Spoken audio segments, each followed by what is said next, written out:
Hey guys, so there's a hot topic at the moment after the Genshin 5.5 preview live stream. They showed a new plunge artifact set and everyone's freaking out. Particularly Xiao mains are freaking out about how big of an upgrade the new set is and if they wasted their time farming his old sets. So we spent several hours on stream calculating different scenarios for the new artifact set. And bear in mind, there isn't actually one answer. In fact, there's several. In fact, sometimes the new set can be good, but sometimes it can be even worse. This is all the data I came up with. But before we get into the results, what artifacts do Xiao mains use currently? First of all, there's the Vermillion Hereafter set. This is quite popular with a lot of Xiao mains because it's supposed to be a signature set. He's the only character that really uses this. When the character's HP decreases, you get its extra attack bonuses. And the other set that's been quite popular the past year is Marechaussee Hunter set. This set also revolves around your HP increasing and decreasing, but you get crit rate instead. And ever since Farina came out, this has been an alternative. And yeah, the third option, this is the new set here, Lightkeeper's Pledge. It was only shown for a few frames, but you can see here, 2-piece set, plunge attack damage increased by 25%.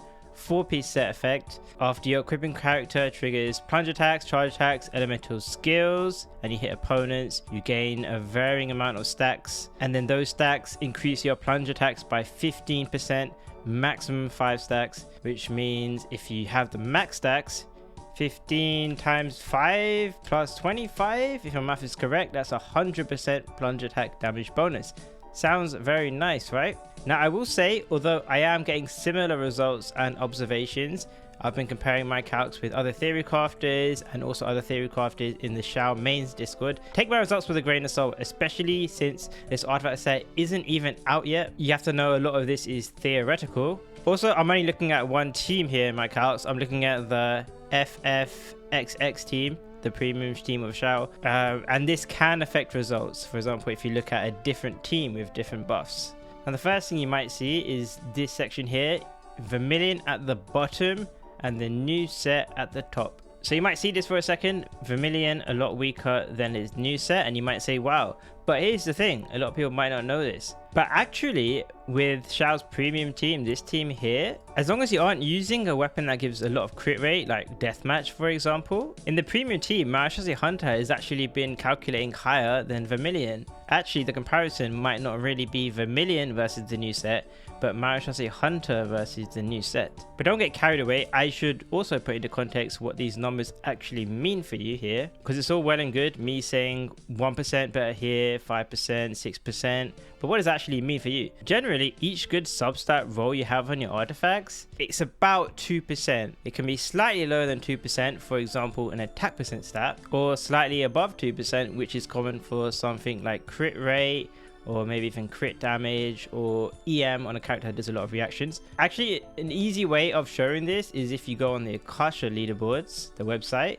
Say for example, you have your builds here. What you can do is this thing called show substat priority, and it can show you this. It varies depending on your build, but for example here you can see an attack roll slightly less than 2%, whereas your crit rolls slightly higher than 2%. So putting these numbers into perspective here, if I look at the best case scenario for the new set, comparing it to 4-piece Marechaussee Hunter, you can see here the difference is 1.5%, which depending on your scenario might be about 1 attack percent substat. Meaning if you farmed a very good Marechaussee Hunter set, say for example you have 38 substats overall, this is a very insane build, but say for example you have 38 substats, if you were to farm the new set and play it optimally, you could have to farm a similar 38 substat new set in order to even really start seeing an upgrade. So however long you spent farming your set, double that in order to get a new set that can improve on it. Or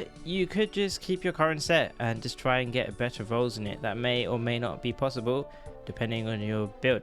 Now say for example if this set here was Vermillion, then -3 or 4, you could be looking at only needing to farm 34 or 35 substat set on the new set to start seeing improvements. Now I say only because Depending on your perspective, that could be a decent grind or it could be a super long grind, even impossible. But those are not the only 3 calcs I did. If that's the case, then we are just looking at this new set with rose tinted glasses. And especially when it comes down to artifact set farming and spending your time grinding, you don't want to just look at the perfect scenarios. So actually, if you're not quite perfect, then there's these different options. Potentially a 2 substat lead might only be a 1 substat lead, or in Marechaussee Hunter's situation, the new set might even drop below it. And that's because there's a factor called perfect timing plunges. And the theory is that Xiao seems to have an issue with the plunge timing. This is because if you look at the set closely, it says stacks can only be generated once every 1 second, and the stacks only last for 6 seconds. For example, usually when you play Xiao,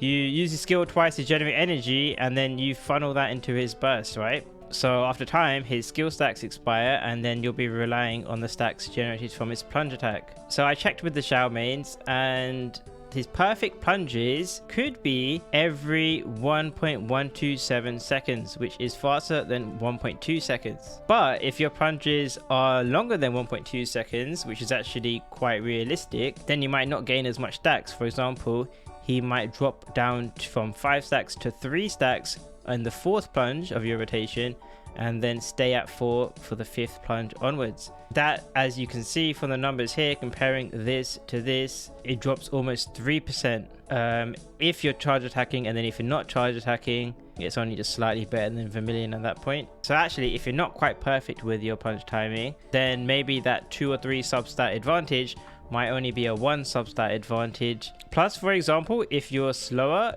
you might also lose uptime on your buffs. For example, I did here Noblesse. If you end up getting 1 less punch buff by Noblesse, 105.3 compared to 106.3, you're almost losing an entire attack substat worth of total damage there.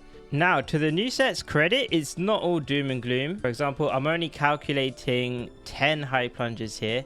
Some of the TCs might calculate with 11 or even 12 plunges or low plunges. If you want to simplify it, the more plunges you do, the closer Marechaussee Hunter and Vermillion gets. For example, less of your plunges are being buffed by Xianyun, and Xianyun's buffed hits benefit from Marechaussee Hunter's crit, but they don't benefit from Vermillion's attack. But speaking of Xianyun, this is actually also another huge factor. Xiao mains will know that this Xianyun talent here, the massive buffs to Xiao's plunges that you get here based on Xianyun's attack, these are actually single target. Each plunge attack can only apply to a single opponent at a time, and this is a big percentage of your damage.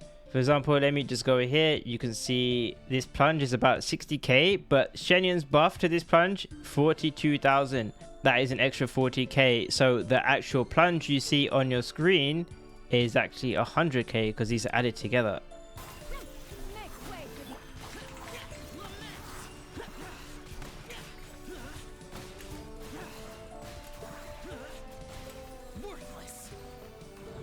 Now, these enemies are weak, so they didn't really demonstrate it that well, but the issue is you're often probably playing Xiao in AoE, but the way the community mostly does calcs is in single target, just because it's quite difficult to factor in AoE. This section here demonstrates a bit better what happens if you remove Xianyun's buffed hits from the equation, and as you can see, it almost reverses. Now Vermillion is on top.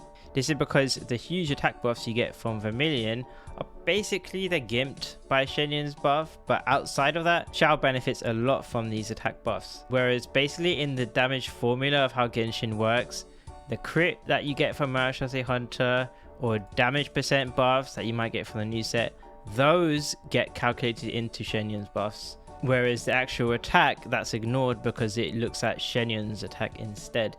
Does that make sense? Hopefully that's quite simple to understand.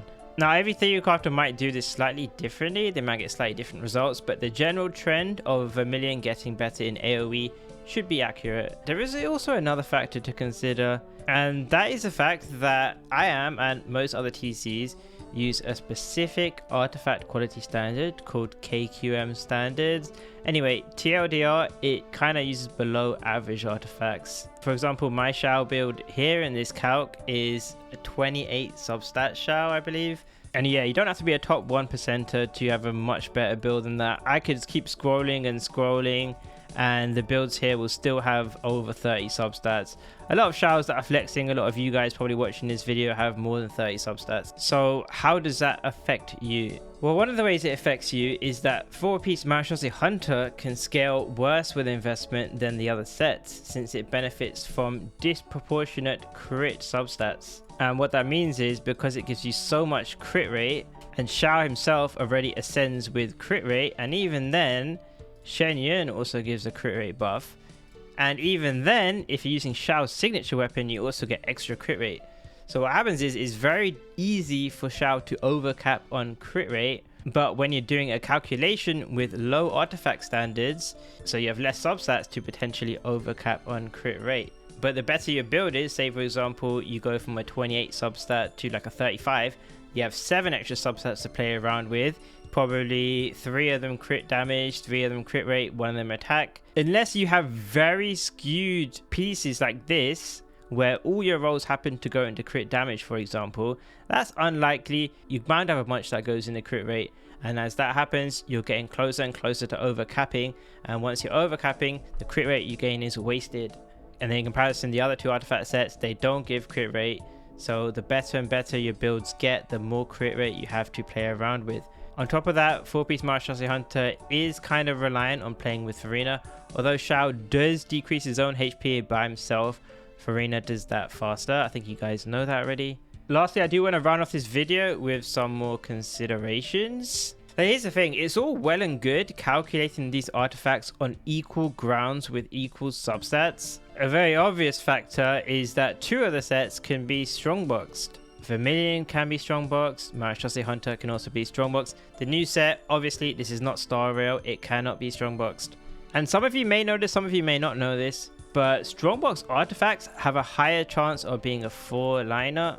I believe it's 34% chance of being a 4-liner, whereas normal artifacts that you farm in domains have a 20% chance of being a 4-liner. I'm sure you guys know what a 4-liner is, but basically those are the artifacts that already start with 4 lines, meaning you have 5 upgrades total, whereas there's other artifacts which start off with 3 lines, meaning you have to waste one of the 5 upgrades to get a new line, meaning it potentially just has less useful substats overall. That could also be a factor, because say for example if there's only a 1 substat difference between the new set and one of your old sets, on average if you had to farm that new set in a domain, you generate 100 artifacts in that domain versus generating 100 artifacts in the strongbox. That 1 or 2 substat advantage of the new set might be counteracted by the fact that you will gain more substats with a strongbox set. It's also possible that the team changes in the future, and changing the team of course gives different results. For example, as we just said earlier, Marechaussee Hunter is kind of reliant on Farina, so if Farina goes in this team, then Marechaussee Hunter's value obviously takes a dip compared to the other 2 sets. Also, Farina gives a ton of damage percent bonus, and Xiao himself already gets a ton of damage percent bonus. You remove Farina, then the value of damage percent goes up, which could also help the new set. If Xianyun ever gets replaced, then the value of attack percent could go up, because obviously her buffs don't scale well with attack percent. The only thing we know for certain is Farazan is too OP to be replaced. Yes, I genuinely think Xianyun is more likely to be replaced than Farazan. Don't be fooled by the fact that Xianyun is a 5-star and Farazan's a 4-star. Farazan's buffs are insane. Then there's also other factors, you know, like your builds might be different. For example, an obvious one, if you have a C6 Xiao, then you're going to care less about plunge buffs, and then Vermillion is just the go-to set because this attack is just universal for all his damage. The last thing I do want to discuss is that Vermillion came out in 2.6, and when it came out in 2.6, if I remember correctly, it was about an 8 to 10% of an upgrade depending on your assumptions. And a lot of Xiao mains farmed this set for a long time. but a bunch of other players would have thought that 8 to 10% was too small of an increase to bother. Now, I would say an increase of that amount is a huge amount in terms of in Genshin artifact terms, but it depends on your perspective if that's worth farming. Like, I can give other examples. For example, your Hydra character in a Nilou team, a lot of people started off with Gilded Dreams, and then Flower of Paradise Lost came out, and a lot of people skipped that. Flower of Paradise Lost was only a 4% increase. Now, I personally farmed for that 4% increase, but you know, as we've been saying, that is maybe a 2 to 3 substat difference. A lot of people didn't find that valuable. There was also Child Signature set, Nymph's Dream. When that came out, the damage increase is kind of difficult. There's a lot of factors, but say for example, it's maybe a 2 substat increase, somewhere around that. Was not a huge difference. Most child mains didn't bother farming this until you could strongbox it. But by comparison, I mean, this set, it ranges from an okay upgrade to sometimes even a downgrade. Whereas Vermillion, compared to a mixed set, was basically always an upgrade, even if you might not have thought it was big. But the fact that this new set can sometimes even be a downgrade, and the fact that its upgrade is not guaranteed and it's quite situational, depends on how you play him and the scenario. It's kind of sus, not gonna lie. Like, for me, my overall thoughts when I saw this kit, I did think it looked very strong. But the fact that it's situational, I actually think it's kind of meh. I don't really think it's that good. I don't think I could ever really recommend farming it unless you don't have a Vermillion set or a Marechaussee Hunter set, or you don't really have anything else to spend your resin on. Like, you're gonna camp this new domain, so you're going to grind it anyway, so you might as well grind an upgrade that could potentially improve your Xiao. Now, I will say, because the Akasha probably will factor in a perfect scenario, or at least a somewhat perfect scenario, there is a good chance that when they update the leaderboards with a new team, the new set, that the top ranks might be all the new set, just because at its peak potential, it probably is the best. But I mean, you've seen my data, you might have seen other people's data, make your own opinion about it, judge for yourself if it's worth farming. And yeah, if you want to farm it, I can't stop you. Just know you really don't have to farm it. Anyway, hope you enjoyed this video, and hope you enjoy still plunging on Xiao to this day. Keep plunging on Xiao, I guess. Thanks for watching.